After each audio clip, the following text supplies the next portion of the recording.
നമസ്കാരം. ഇന്ത്യൻ ആർമിയിൽ, ഇന്ത്യൻ സൈന്യത്തിൽ ഹിന്ദുത്വവൽക്കരണം നടക്കുന്നു എന്ന് പറഞ്ഞ് ഹാലിളകിയിരിക്കുകയാണ് ഇപ്പോൾ ഇസ്ലാമിസ്റ്റുകൾ. കരസേനാ മേധാവി ജനറൽ ഉപേന്ദ്ര ദ്വിവേദി ഈ അടുത്ത കാലത്ത് ഗുജറാത്തിലെ ജഗന്നാഥ ക്ഷേത്രം സന്ദർശിച്ചു. അതാണിപ്പോൾ യുവന്മാർക്ക് വലിയ ചൊറിയും കടിയായി മാറിയിട്ടുള്ളത്. ഇതിവിടെ മാത്രമല്ല, ഇപ്പോൾ തിരുപ്പതി ക്ഷേത്രമുണ്ട്. ഞാനൊക്കെ സ്കൂളിൽ പഠിക്കുന്ന കാലഘട്ടത്തിൽ തൃക്കൂർ എന്ന സ്ഥലത്ത് അവിടെ ഇതുപോലെ ഡ്രൈവിംഗ് ഒക്കെ പഠിച്ചു നിൽക്കുന്ന ആൾക്കാരുണ്ട്. അന്ന് അതൊക്കെയല്ലേ ഉള്ളൂ. IAS IPS ഒന്നും അവിടേക്കൊന്നും എത്തിയിട്ടില്ല ആ കാലഘട്ടത്തിലൊന്നും. എല്ലാവരും പെൺകുട്ടികളായാലും ടാപ്പറേൻ ഷോർട്ട് ഹാൻഡ്, ആൺകുട്ടികളായാലും ഡ്രൈവിങ് പഠിക്കുക, ഇതൊക്കെയാണ്. അങ്ങനെ കുറേ കുട്ടികളുണ്ട്. ഒരു ദിവസം അവിടെയുള്ള പോഴത്ത് നാരായണൻ ചേട്ടൻ എന്ന് പറഞ്ഞൊരാൾ ഇവരെല്ലാവരെയും വിളിച്ചു. അപ്പോൾ അദ്ദേഹത്തിന് ബസ്സുണ്ട്, 2 ബസ്സുണ്ട്. ആ ബസ്സിൻ്റെ പുറകിൽ അവരെല്ലാവരും മാസത്തിൽ രണ്ട് ദിവസം ഞങ്ങൾക്ക് അവിടെ ഒഴിവ് വരുമ്പോൾ ഞങ്ങൾക്ക് തരുമോ എന്ന് ചോദിച്ച്. അപ്പോൾ ഒരു ദിവസം എല്ലാവരും വിളിച്ചിട്ട് പറഞ്ഞു, നിങ്ങളൊരു കാര്യം ചെയ്യൂ, ഞാൻ കുറച്ച് പൈസ തരാം, നിങ്ങളെല്ലാവരും കൂടി തിരുപ്പതിക്ക് പോകും. തിരുപ്പതിയിൽ പോയിട്ട് അവിടെ എൻ്റെ അഡ്മിനിസ്ട്രേറ്റർമാർ ആരാണെന്ന് വെച്ച് കഴിഞ്ഞാൽ അത് അന്വേഷിച്ച് കണ്ടുപിടിച്ചിട്ട് നിങ്ങൾ അവരോട് ചോദിക്കുക, ഞങ്ങൾക്കിവിടെ ജോലി തരാൻ പറ്റുമെന്ന്. നിങ്ങൾക്ക് ജോലി കിട്ടും. അങ്ങനെ ഒരു 8-10 ആളുകൾ തിരുപ്പതിക്ക് പോയി. ഈ പോയ ആളുകൾക്ക് മുഴുവൻ അവിടെ ജോലി കിട്ടി. തിരുമല തിരുപ്പതി ദേവസ്വം ട്രാൻസ്പോർട്ട് വകുപ്പ് അവർ തന്നെയാണ് കൈകാര്യം ചെയ്യുന്നത്. എല്ലാവർക്കും ജോലി കിട്ടി.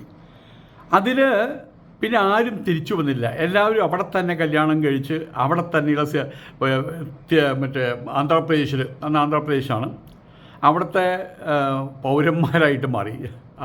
ആ രാജ്യത്തെ പൗരന്മാരായിട്ട് മാറി.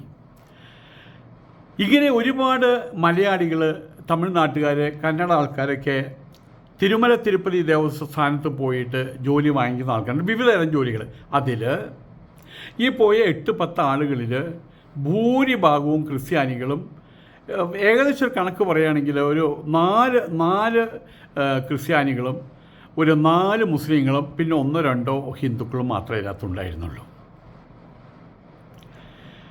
ഇന്നത്തെ സ്ഥിതി എന്താണെന്ന് വെച്ച് കഴിഞ്ഞാൽ, അവിടെ തിരുപ്പതി ദേവസ്ഥാനത്തിലേക്ക് മുസ്ലിങ്ങൾ കടക്കാൻ പാടില്ല പറഞ്ഞിരിക്കുകയാണ്. അവിടെ ക്രിസ്ത്യാനികളൊന്നും കാര്യമായിട്ടില്ല, മുസ്ലിങ്ങളാണ് ഉള്ളത്. അവരോട് കടക്കാൻ അവിടെ ലഡ്ഡു ഉണ്ടാക്കുന്ന സ്ഥലത്ത് ഒരാൾക്ക് പ്രവേശനം ഉണ്ടായിരുന്നു, പൈസ ഉണ്ടെന്ന സ്ഥലത്ത് പ്രവേശനം ഉണ്ടായിരുന്നു. ജാതി മതം നോക്കിയിട്ടല്ല, അവരെ മെറിച്ച് നോക്കിയിട്ട് കൊടുത്തിരുന്നത്. അവിടെയും മുടക്കി. എന്താ ഇതിന് കാരണം? ഇവരുണ്ടാക്കുന്ന വെറുപ്പ്. യൂറോപ്യൻ രാജ്യങ്ങളിൽ മുഴുവൻ ഓരോന്നോരോന്നായിട്ട് അവർ ബാങ്ക് വഴി വരെ നിർത്തി വെച്ചിരിക്കുകയാണ്. അവിടെ മറ്റേ ബാൻ ചെയ്തിരിക്കുകയാണ്. ഇവരിത്രയായിട്ട് പോലും ഇങ്ങനെ എന്തൊരു സംഭവം ഉണ്ടായാൽ ഉടനെ തന്നെ ഇവർ പറയുന്നൊരു കാര്യമുണ്ട്. അത് ന്യൂനപക്ഷത്തിനോടുള്ള ഒരു സമ്മർദ്ദമാണ്, ന്യൂനപക്ഷ ദ്രോഹമാണെന്ന്. ഇവർക്ക് ഇത്രമാത്രം ഈ ലോകത്തിലുള്ള സകലമാന പേരും വെറുക്കാനും അറപ്പോടുകൂടി നോക്കി നിൽക്കാനുള്ള കാരണം എന്താണ്? ഇസ്ലാമിസ്റ്റുകൾ ചിന്തിച്ചിട്ടുണ്ടോ? അവർ ചിന്തിക്കാൻ എന്ന് തുടങ്ങുന്നുവോ അന്നേ അവർ നേരെയുള്ളൂ. അതുവരെ മറ്റുള്ളവരെ അവരിവർ കുറ്റം പറഞ്ഞുകൊണ്ടുള്ള ഒരു ജീവിതചര്യയായിട്ട് ഇവർ മുന്നോട്ട് പോകും, സ്വന്തം കുറ്റം എന്താണെന്ന് തിരിച്ചറിയാതെ. ഇവരുടെ സ്വന്തം കാല് മണ്ണിൽ പൂഴ്ത്തി വെച്ചുകൊണ്ട്, അവരുടെ കുറ്റങ്ങൾ മറച്ചു വെച്ചുകൊണ്ട് മറ്റുള്ളവരെ, ഒറ്റക്കാലിൽ മന്തുള്ളവരെ, ഇരട്ടക്കാലിൽ മന്തുള്ളവരെ കുറ്റം പറഞ്ഞുകൊണ്ടിരിക്കുകയാണ്. ഏതൊരു ആക്ഷൻ എടുത്താലും കാശ്മീരിൽ തീവ്രവാദികളായിട്ടുള്ള മുസ്ലിങ്ങൾ, അവിടെയുള്ള ഹിന്ദു പണ്ഡിറ്റുകളെ നമുക്കെല്ലാവർക്കും അറിയാം. കൂട്ടക്കൊല ചെയ്ത അത്രയും വലിയ സങ്കടമില്ല, അവിടെ അവസാനിച്ചു. എല്ലാവരുടെയും വീടും നാടും സ്വന്തവും ബന്ധവും എല്ലാം ഒഴിച്ച് അവരവസാനം മറ്റേ യമുന നദി തീരത്ത് വന്നിട്ട് കുടിൽ കെട്ടി താമസിക്കുകയുണ്ടായില്ല. വലിയ വലിയ ജോലിക്കാരാണ്, വലിയ പണക്കാരാണ്, ഉണ്ടാക്കി വെച്ചത് മുഴുവൻ നശിച്ചു. അതിനെതിരെ പ്രതിരോധിച്ചവരെയും ഇവർ കുറ്റം പറഞ്ഞു. ഇന്ത്യ എന്ന് പറയുന്നത് ഇവർ കാര്യം മനസ്സിലാക്കണം. ഇവിടെ ഒരു ഹിന്ദുത്വവൽക്കരണം നടപ്പാക്കേണ്ട ആവശ്യമില്ല. ഇത് അബ്സല്യൂട്ട്ലി ഹിന്ദു രാജ്യമാണ്. ഇത് അബ്സല്യൂട്ട്ലി ഹിന്ദുക്കളുടെ നാടാണ്. ഇതിൻ്റെ പേര് ഹിന്ദുസ്ഥാനം എന്നാണ്. ഭരതൻ്റെ നാടാണ്. ആയതുകൊണ്ട് ഇതിൻ്റെ പേര് ഭാരതമെന്നാണ്. അതിനുശേഷമൊക്കെയാണ് ഇന്ത്യ ഉണ്ടായിട്ടുള്ളത്. ഇസ്ലാമിക ഇടതുപക്ഷ പ്രത്യയശാസ്ത്രമുള്ള ആളുകൾ ഒരു തരത്തിൽ മറ്റൊരു തരത്തിൽ എപ്പോഴും അവരെതിർക്കുന്ന ഒരുപക്ഷെ BJP ആയിരിക്കാം, ജനസംഘത്തെ ആയിരിക്കാം. അൾട്ടിമേറ്റ്ലി അവരെതിർക്കുന്നത് ഇവിടെയുള്ള ഹൈന്ദവ മുന്നേറ്റങ്ങളെയാണ്. അതവർക്ക് കണ്ടുകൂടാ. ഹൈന്ദവരെപ്പോഴും ഛിന്ന ഭിന്നമായിട്ട് അവരൊരിക്കലും ഇവിടുത്തെ സാമൂഹിക, സാമ്പത്തിക, അതുപോലെ തന്നെ സാങ്കേതികത്വമോ അല്ലെങ്കിൽ സാംസ്കാരികമായിട്ടുള്ള രംഗങ്ങളിൽ അവരൊരിക്കൽ പോലും അവരുടെ സാന്നിധ്യം അറിയിക്കാൻ പാടില്ല. അവരെന്നും അവരുടെ താവളങ്ങളിൽ, അവരുടെ കൂപങ്ങളിലേ ഇരിക്കാൻ പാടുള്ളൂ. ആ രീതിയിലാണ് ഇവർ വലിയൊരു കാലഘട്ടത്തിൽ കോൺഗ്രസ് ഭരിക്കുന്ന സമയത്ത് ഈ രാജ്യം വെറും 2% ക്രിസ്ത്യാനികളുടെ കയ്യിൽ എത്തിപ്പെട്ട ഒരു ചരിത്രമുണ്ട്. അന്ന് ഭരണം നിർവഹിച്ചിരുന്ന ഇറ്റലിയിൽ നിന്നാണ്. ഏതായാലും ഇവിടെ കാശ്മീരിലെ തീവ്രവാദികൾക്കെതിരെ നടപടിയെടുക്കുന്നതിൻ്റെ പേരിലും ഇന്ത്യൻ സൈന്യത്തെ ഇവർ വില്ലന്മാരായിട്ട് ചിത്രീകരിക്കാറുണ്ട്. പഹൽഗാമിൽ നടന്ന സംഭവം, ആ സംഭവത്തിന് ചുറ്റിപ്പറ്റിയുണ്ടായ അതിന് ശേഷമുണ്ടായ സംഭവത്തെ പോലും ഇവിടെയുള്ള ഈ കേരളത്തിലുള്ള ഇസ്ലാമിസ്റ്റുകൾ പറഞ്ഞത് അവരെ ദ്രോഹിക്കുകയാണെന്നാണ് പറഞ്ഞത്. അവിടെ കടന്നു കയറി ആക്രമിക്കുകയാണ് ചെയ്തത്. അതിൻ്റെ പേരിൽ പകവീട്ടൽ എന്ന രീതിയിൽ ഇന്ത്യൻ സൈന്യം അവർക്ക് അവരുടെ ബോധതലത്തിലേക്ക് നല്ലതായിട്ട് കടന്നു വന്നിട്ടില്ല. ദി വയർ എന്ന് പറയുന്ന ന്യൂസ് വെബ്സൈറ്റ് ഇപ്പോൾ നൽകിയിരിക്കുന്ന അലി അഹമ്മദ് എന്ന എഴുത്തുകാരൻ്റെ വീക്ഷണങ്ങൾ, പേരെടുത്ത് ഇസ്ലാമിസ്റ്റാ, തീവ്രവാദിയാണ് അലി അഹമ്മദ് എന്ന എഴുത്തുകാരൻ്റെ വീക്ഷണങ്ങൾ, ഇന്ത്യൻ സൈന്യത്തിനെതിരെയുള്ള അജണ്ട, അത് പ്രചരിപ്പിക്കുന്ന ഭാഗമായിട്ടാണ് ഇപ്പോൾ ഇയാളുടെ എഴുത്തുകാരൻ്റെ വീക്ഷണങ്ങൾ എടുത്ത് പ്രയോഗിച്ചിട്ടുള്ളത്. ഹിന്ദി ഭാഷ, അതുപോലെ ഹിന്ദുത്വം, ഹിന്ദു ഭാവങ്ങൾ, ഹിന്ദുത്വം, അതിനുള്ള ഇന്ത്യൻ സൈന്യത്തിൽ വർദ്ധിച്ചു വരുന്ന ചായ്വ് രാജ്യത്തിന് ഹാനികരമാണെന്നാണ് അഹമ്മദിൻ്റെ വാദം. ഇവരെന്തിനാണ് ഭയപ്പെടുന്നത്? ഇന്ന് ലോകത്തിൽ സുരക്ഷിതമായിട്ട് മുസ്ലിങ്ങൾക്ക്, ഞാനൊരു മുസ്ലിമാണെന്ന് പറയാൻ അതിന് കഴിയുന്ന ദേശം ഈ ഇന്ത്യ രാജ്യമാണ്. നിങ്ങൾക്കറിയാം, ഇപ്പോൾ കാനഡയിലാണെങ്കിലും അവർ അമേരിക്കയിൽ തന്നെയാണെങ്കിലും എല്ലാവരും ആട്ടി പുറത്താക്കുകയാണ്. ഭയമാണ് അവർക്ക്. യൂറോപ്പിൽ വാങ്കുവിളി നിരോധിച്ചിരിക്കുകയാണ്. ഓരോരോ രാജ്യങ്ങളായിട്ട് വാങ്കുവിളി നിരോധിച്ചു വരികയാണ്. കാരണം എന്താണ്? ബ്രിട്ടനിലേക്ക് സംഭവിച്ച പോലെ അവർക്ക് ഇളതരം കൊടുത്തു കഴിഞ്ഞാൽ അവർ ഡൊമിനേറ്റ് ചെയ്ത് കളയുകയാണ്. പിന്നെ ആ രാജ്യക്കാരൻ മെക്കെട്ട് കയറുകയാണ് ചെയ്യുന്നത്. ഇന്ത്യ പിളർന്നതാണ്, ഇന്ത്യ പിളർത്തിയതാണ്, ഇന്ത്യയെ മൂന്നാക്കി പിളർത്തിയതാണ്. ബംഗ്ലാദേശിലേക്കും പോയി, ഇപ്പുറത്ത് പാകിസ്ഥാനിലേക്കും പോയി.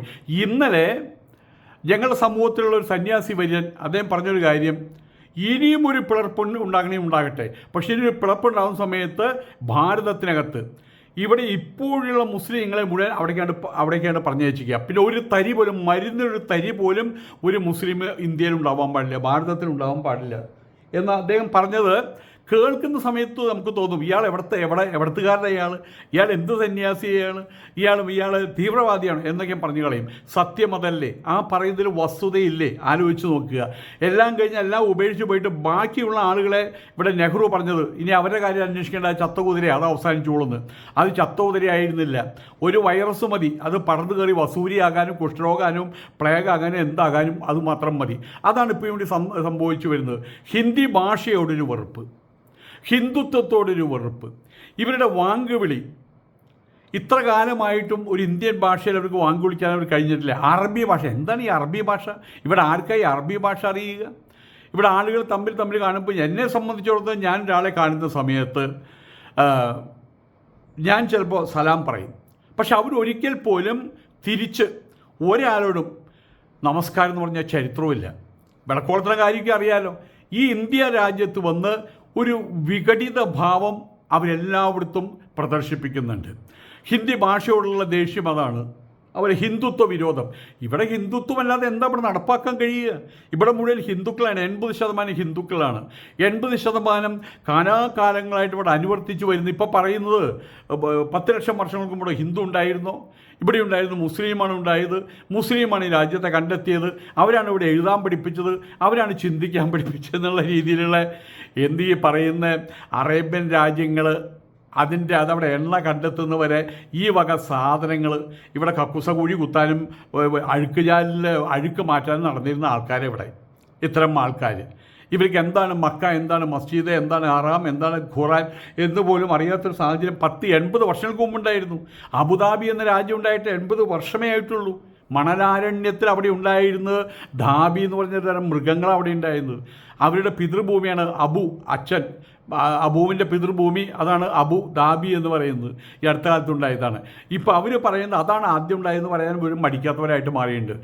ഇന്ത്യൻ സൈന്യത്തിനകത്ത് ഹിന്ദുത്വത്തിൻ്റെ സ്വാധീനം വർദ്ധിച്ചു വരികയാണെന്നും ഇത് ഹിന്ദി ഭാഷയുടെയും ഹിന്ദു മതത്തിൻ്റെയും പ്രചാരണത്തിലേക്ക് നയിക്കുന്നുവെന്നും ആണ് ഇപ്പോൾ ഇവർ അവകാശപ്പെടുന്നത്. ഹിന്ദുക്കളോടുള്ള തൻ്റെ വിദ്വേഷം പ്രകടിപ്പിക്കുന്നതിനുള്ളൊരു മാർഗമായിട്ടാണ് എഴുത്തുകാരനായിട്ടുള്ള അലി അഹമ്മദ് തൻ്റെ ലേഖനത്തിൽ ഹിന്ദിയും ഹിന്ദുത്വവും എന്ന പദങ്ങൾ ഉപയോഗിച്ചു വരുന്നത്. ഇവരൊരു കാര്യം മനസ്സിലാക്കണം, ഞാൻ വീണ്ടും പറയുകയാണ്, ഇവിടെ ഒരു ഹിന്ദുത്വം നടപ്പാക്കേണ്ട ആവശ്യമില്ല. ഇവിടെ ഇതൊരു ഹിന്ദു രാജ്യമാക്കി മാറ്റേണ്ട ആവശ്യമില്ല.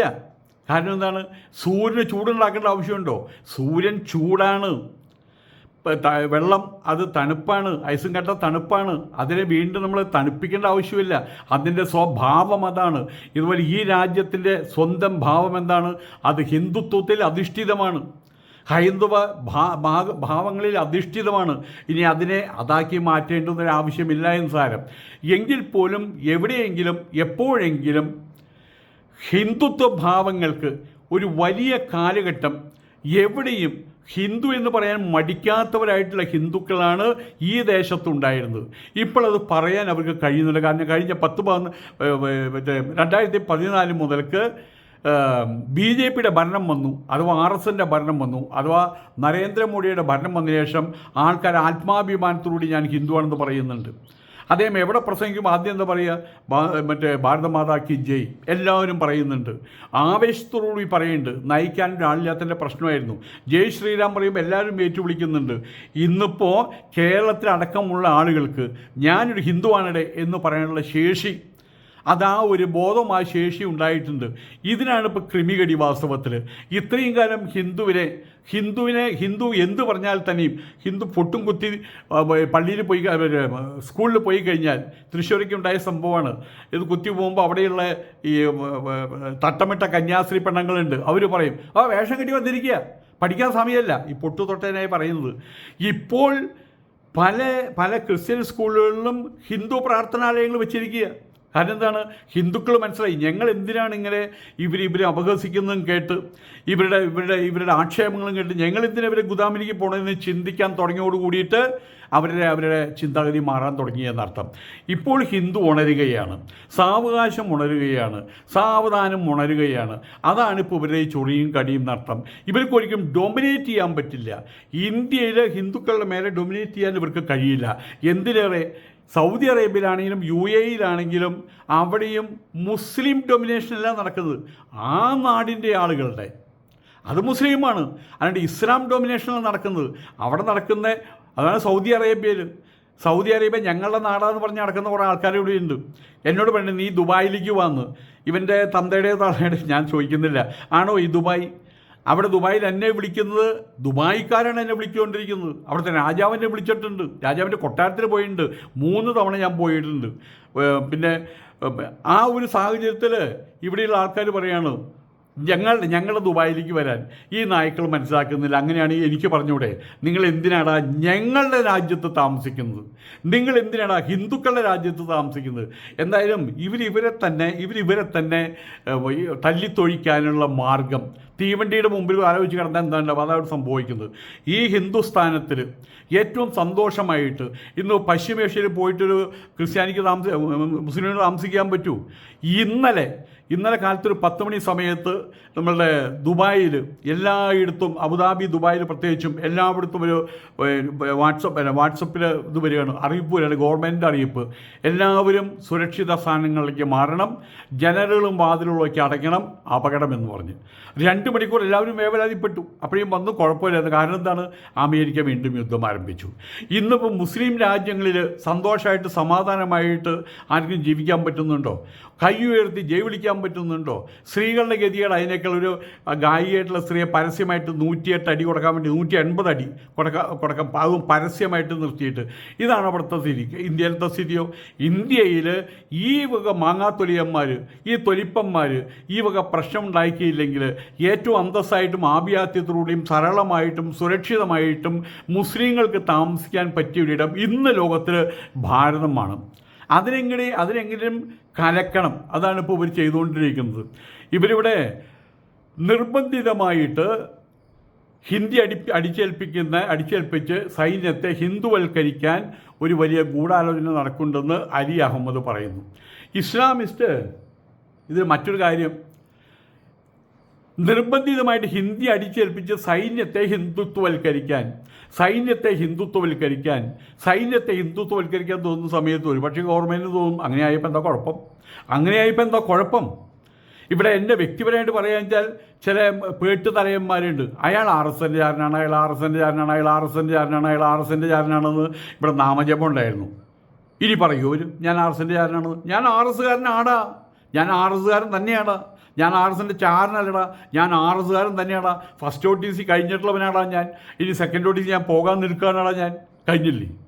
പിന്നെ RSSൻ്റെ ചാരനെന്ന് പറയും. അപ്പോൾ ഇവർക്കെതിരെ ഉള്ള ആയുധങ്ങൾ ഇവർ തന്നെ ഉണ്ടാക്കിയിട്ട് ശത്രുക്കൾക്ക് കൊടുക്കുന്നൊരവസ്ഥയാണ് ഇവർ ഈ ഇസ്ലാമിസ്റ്റുകൾ ഇവിടെ ചെയ്തുകൊണ്ടിരിക്കുന്നത്. ഇസ്ലാമിസ്റ്റുകളും ഇടതുപക്ഷക്കാരും ഹിന്ദിയെ ഹിന്ദുക്കളുടെ ഭാഷയായിട്ട് മാത്രമേ കാണുന്നുള്ളൂ. അതുകൊണ്ടാണ് തന്നെയാണ് സൈന്യത്തിൽ ഹിന്ദിയുടെ ഭാഷയുടെ ഉപയോഗത്തെ ഹിന്ദുത്വവൽക്കരണ ഇതായിട്ട് അവർ മുദ്ര കുത്തുന്നത്. ഹിന്ദി ഹിന്ദുക്കളുടേതും ഉറുദു മുസ്ലിങ്ങളുടേതും. അതാണ് ഈ ലേഖത്തിൽ ഇപ്പോൾ ഈ അഹമ്മദ് അലി എന്ന് പറഞ്ഞ തൊലിപ്പൻ പറഞ്ഞുകൊണ്ടിരിക്കുന്നത്. കരസേനാ മേധാവി ജനറൽ ഉപേന്ദ്ര ദ്വിവേദി ക്ഷേത്രങ്ങൾ സന്ദർശിക്കുന്നതിനെയും ഇയാൾ കുറ്റം പറയുന്നുണ്ട്. ജനറൽ ദ്വിവേദിയുടെ ക്ഷേത്ര സന്ദർശനങ്ങൾ രാജ്യത്തിലെ രാഷ്ട്രീയ മാറ്റത്തിന് ബോധപൂർവമായിട്ടുള്ള അംഗീകാരം നൽകുന്നതിന് തുല്യമാണെന്നാണ് ഈ എഴുത്തുകാരൻ അലി അഹമ്മദ് പറയുന്നത്. കാശ്മീരിൽ സൈനിക ഉദ്യോഗസ്ഥന്മാർ നിസ്കാര ചടങ്ങുകളിൽ പങ്കെടുക്കുന്നതിനെ അതിനെക്കുറിച്ച് എന്താ പറയാനുള്ളത്? ആ ചോദ്യത്തിന് അദ്ദേഹം പറഞ്ഞത് പല രൂപത്തിലും ഭാവത്തിലും ഇപ്രകാരം പറഞ്ഞു വയ്ക്കുകയാണ് ചെയ്തത്. അത് തെറ്റല്ലെന്ന്. അവിടുത്തെ മറ്റേ സൈനിക ഉദ്യോഗസ്ഥന്മാർ അവരുടെ പള്ളികളിൽ പോകുന്നതും അവിടെ പോയി നിസ്കാരത്തിൽ പങ്കുകൊള്ളുന്നതും നിസ്കരിക്കുന്നതൊന്നും തെറ്റല്ല. അത് പ്രത്യേകം പറഞ്ഞിട്ടുണ്ട്. അപ്പോൾ ഇവനേക്ക് എവിടെയാണ് ഇവൻ്റെയൊക്കെ ഇടുത്തി കൊണ്ട് വീഴ്ത്തേണ്ടത്? തലയിലാണോ മൂട്ടിലാണോ അറിയില്ല. കരസേനാ മേധാവി ജഗന്നാഥ് ക്ഷേത്രം സന്ദർശിച്ചത് സൈന്യത്തിൻ്റെ ഹിന്ദുവൽക്കരണമായും ഭൂരിപക്ഷവാദത്തിൻ്റെ പ്രവൃത്തിയുമായിട്ടാണ് ഇത്തരം ആളുകൾ കാണുന്നതും മറ്റുള്ളവരെ ബോധിപ്പിക്കുന്നതും. അതിൻ്റെ പരിണത ഫലം എന്താണ്? ജനങ്ങളിത് ഏറ്റുവാങ്ങി അവർ മാറുന്നു. ഇവിടുത്തെ മുസ്ലിങ്ങൾ പല ഭാഗത്തു നിന്നുള്ള സാഹിത്യകാരന്മാർ, സംഗീതജ്ഞന്മാർ, രാഷ്ട്രീയ നേതാക്കന്മാർ ഇവരെല്ലാവരും ഇങ്ങനെ പറഞ്ഞുകൊണ്ടിരിക്കുകയാണ് ചെയ്യുന്നത്.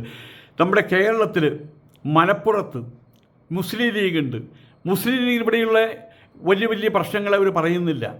ഈ രാജ്യത്തിൻ്റെ സർവ്വതവുമായിട്ടുള്ള അഭ്യുന്നതിക്ക് വേണ്ടി നടക്കുന്ന പ്രവർത്തനങ്ങളെക്കുറിച്ച് ഒന്നും പറയില്ല. അവർക്ക് ഒന്നേ പറയാനുള്ളൂ, BJP അപകടമാണ് കേട്ടോ, BJP കുഴപ്പമാണ് കേട്ടോ, RS കുഴപ്പമാണ് കേട്ടോ, അതേ അവിടെ പള്ളി പൊളിച്ചു കേട്ടോ. ഇത് ഇങ്ങനെ പറഞ്ഞുകൊണ്ട് പേടിപ്പിച്ച് വിരളി പിടിപ്പിച്ച് നിർത്തിയിരിക്കുകയാണ് അവിടുത്തെ മുസ്ലിങ്ങൾ. അവർ ഇറാനിൽ നടക്കുന്ന കാര്യം അവർ വിളിച്ചത് പറയില്ല, അതല്ലെങ്കിൽ സൗദിയിൽ നടക്കുന്ന കാര്യം അവർ വിളിച്ചത് പറയില്ല, സിറിയയിലും ലെബനിലും നടക്കുന്ന കാര്യങ്ങൾ വിളിച്ചത് പറയില്ല, ഇറാഖിൽ നടന്ന കാര്യം വിളിച്ചത് പറയില്ല. അവർ ഇന്ത്യയാണ് ഏറ്റവും വലിയ പ്രശ്നം. ആ ഇന്ത്യയിൽ പ്രശ്നം ഉണ്ടാക്കുന്ന RSകാരാണ്. അതുകൊണ്ട് നിങ്ങൾ സൂക്ഷിച്ചോ, പുലി വരുന്നുണ്ട്, നിങ്ങൾക്ക് ഞങ്ങളുടെ ചുറ്റും കൂടി നിന്നോ. ഇതാണ് ഇവർ പറഞ്ഞുകൊണ്ടിരിക്കുന്നത്. അതായത് വോട്ട് കിട്ടണമെങ്കിൽ ഇവിടെയുള്ള പാവപ്പെട്ട മുസ്ലിങ്ങളെ അവരുടെ ഹൃദയത്തിൽ മിടിപ്പ് കൂട്ടിക്കൊണ്ടിരിക്കണം. അതിനുള്ള താല്പര്യം വെച്ചുകൊണ്ടാണ് ഇവർ ഈ രീതിയിലുള്ള പ്രചരണം നടത്തുന്നത്. അതിൻ്റെ തലമൂത്ത കാരണവന്മാരാണ് ഈ പറയുന്ന അലി അഹമ്മദിനെ പോലുള്ള ആളുകൾ. അവർ കൊടുക്കുന്ന ഇൻ്റർവ്യൂവിലും ഇത് തന്നെയാണ് പറയുന്നത്, അപകടത്തിലാണ് മുസ്ലിങ്ങളെന്ന്. എന്ത് അപകടത്തിലാണോ? സാധാരണ മുസ്ലിങ്ങളോടാണ് ചോദിക്കുന്നത്, നിങ്ങൾ അപകടത്തിലാണോ?